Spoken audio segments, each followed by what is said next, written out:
Bonjour, Stéphanie Chartrand, Espazio Design, firme de conception stratégique d'aménagement de bureaux.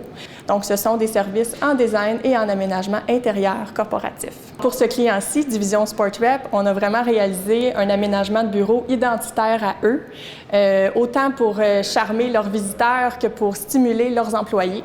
Afin d'optimiser l'expérience client et d'impliquer les employés dans le processus du projet, on a monté le projet en 3 dimensions. Donc, on a offert vraiment des perspectives couleurs, des 3D vues de haut, couleurs, pour bien faire visualiser l'espace autant à Robert qu'à ses employés pour bien comprendre leur projet avant la construction.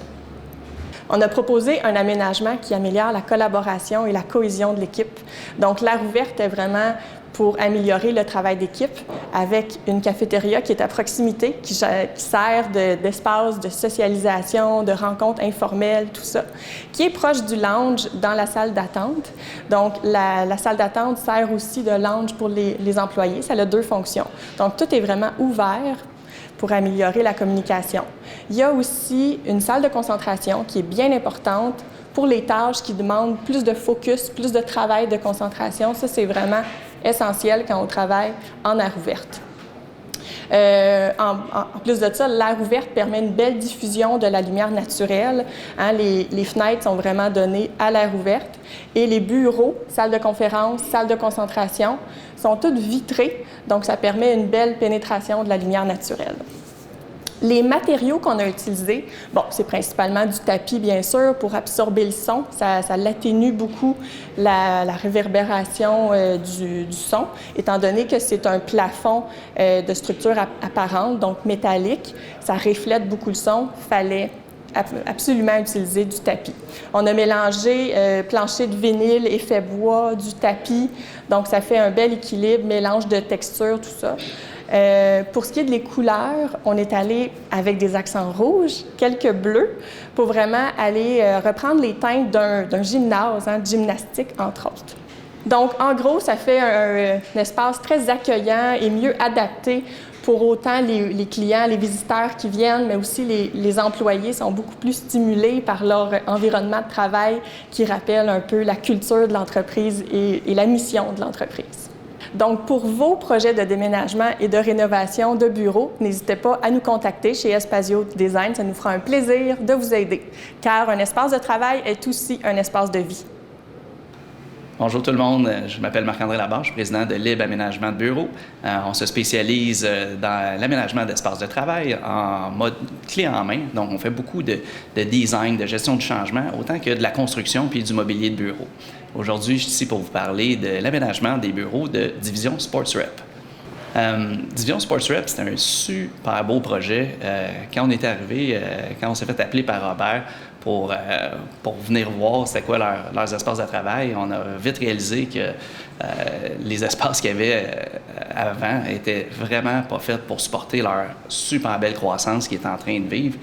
Puis, quand on a découvert le nouvel espace qui était comme l'autre côté de la rue, là, on a vu le potentiel tout de suite. On a vu que ça allait faire un changement incroyable dans la vie des gens qui allaient travailler dans ce nouvel espace-là. On était bien excités de travailler sur ça.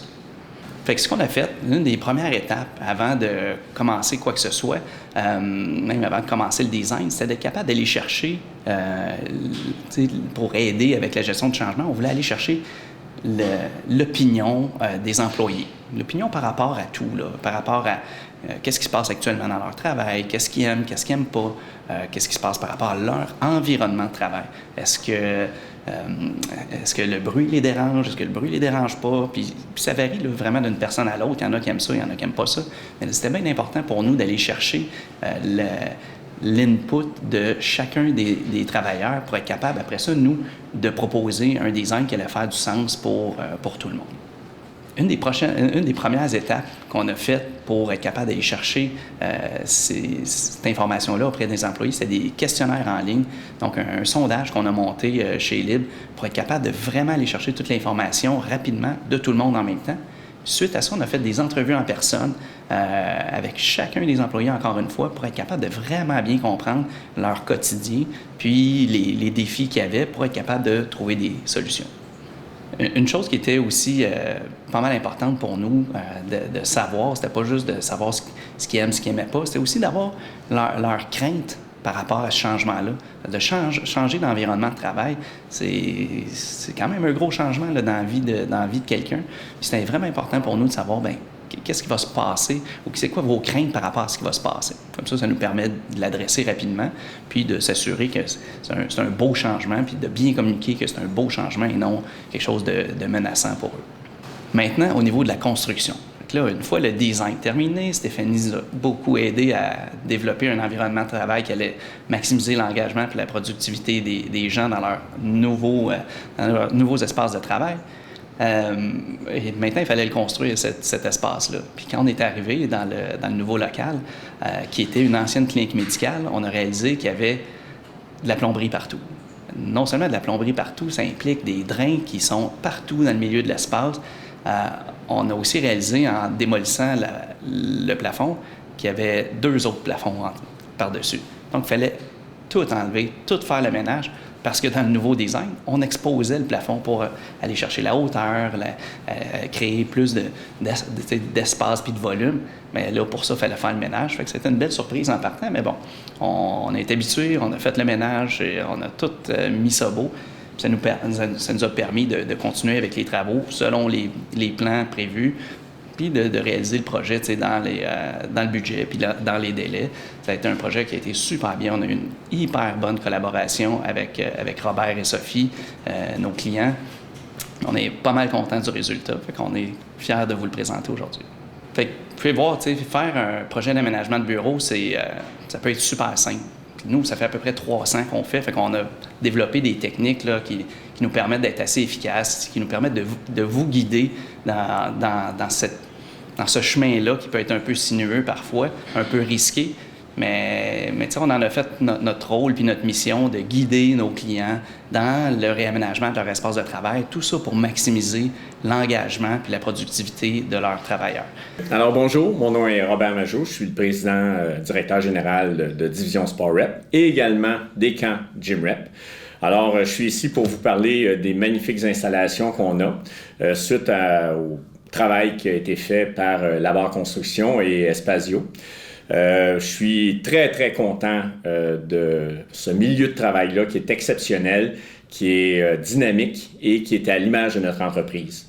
Alors, pour commencer, comment j'ai fait affaire avec ces 2 compagnies-là?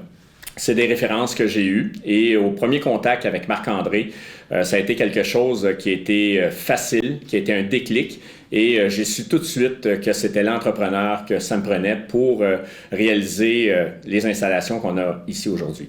Par la suite, il m'a mis en contact avec Stéphanie et j'ai vu son dynamisme, sa créativité et son désir de vouloir répondre à nos attentes qui a fait en sorte qu'on a réaliser quelque chose qui, maintenant, aujourd'hui, je peux dire, correspond à ce qui avait été prévu depuis le début. Alors, c'est avec beaucoup de fierté que vous allez voir, entre autres, au-dessus de la table qui nous sert de table pour manger, mais aussi des tables de réunion de 5 à 7, peu importe. Il y a une poutre qu'on a placée d'une façon inversée parce que ça nous prenait une lumière et on a été installé une lumière juste en dessous. Et vous allez voir qu'il y a plein de signatures dessus. C'est des Olympiens de différents sports. Alors, vous allez pouvoir voir ça tout le tour. Et on a notamment des signatures prestigieuses comme Nadia Comaneci dessus et également une que je suis très fier, c'est Nelly Kim qui avait terminé 2e derrière Nadia en 76. Par la suite, vous allez voir également des différentes photos. Entre autres, on a une photo des Jeux panaméricains qu'on a équipés à Toronto en 2015. Vous allez voir également une torche que j'ai achetée pour commémorer ce bel événement-là, qu'on est très fiers. Il y a également d'autres photos comme les championnats du monde qu'on a équipés en 2017 à Montréal, au Stade olympique.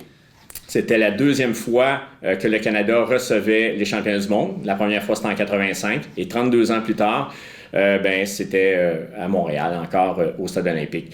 Vous allez également voir des photos dans la salle de conférence d'athlètes qui sont magnifiques, des gymnastes, dont notamment Félix Dolcy, qui est le plus bel espoir de la gymnastique masculine dans les années à venir. Petit moment où je suis très fier parce que ça se trouve être mon neveu et c'est un gymnaste exceptionnel. Donc, on a sa photo dans la salle de conférence et c'est très, très inspirant. Également, vous allez voir une pièce d'anthologie dont je suis très fier. Justement, lors des fameux championnats du monde de Montréal, il y a eu un gymnaste qui est une légende dans le monde de la gymnastique, un Hollandais qui s'appelle Epke Zonderland et qui a fait sa routine à la barre fixe parce que c'est vraiment un athlète incroyable à cet agrès-là. Champion olympique aux Jeux olympiques de Rio et à Montréal, là, il était finaliste. Et si vous allez sur Internet, vous allez voir ce moment d'anthologie-là où il fait sa routine et durant la routine, il manque une main et il continue à tourner sur un seul bras sans échapper la barre. Et vous allez pouvoir voir la réaction de son coéquipier. Alors, cette fameuse barre-là, qui a fait soulever la foule lors de cette compétition-là, je l'ai gardée et je l'ai installée dans le bureau et j'en suis très, très fier. Vous allez également voir un côté très moderne dans le bureau et je voulais avoir un côté un peu historique de la gymnastique, mais quelque chose de très vieux. Et j'ai appelé un de mes bons amis, Lieven, qui est le distributeur de Genova en Belgique, qui lui s'est parti à un musée et je lui ai dit, Lieven, au nom de notre amitié, j'aimerais que tu me fasses un cadeau. Et je cherche un cheval d'arçon, mais très vieux. Et il m'a envoyé une photo, il me dit lequel tu veux. Et finalement, j'ai choisi et j'ai importé le cheval d'arçon. Et vous allez voir, c'est un cheval d'arçon qui date des années 1900, duquel on a enlevé les arçons, on a fait faire une vitre sur mesure et on est venu coller les arçons dessus. Et maintenant, ça fait office de crédence sous notre télévision dans la salle de conférence. Donc, il y a plein de choses comme ça qui vont continuer à s'ajouter, mais on est très, très fiers du travail fait par Marc-André de la Barre Construction et également de Stéphanie de Espasio. Et je vous les recommande fortement. Merci.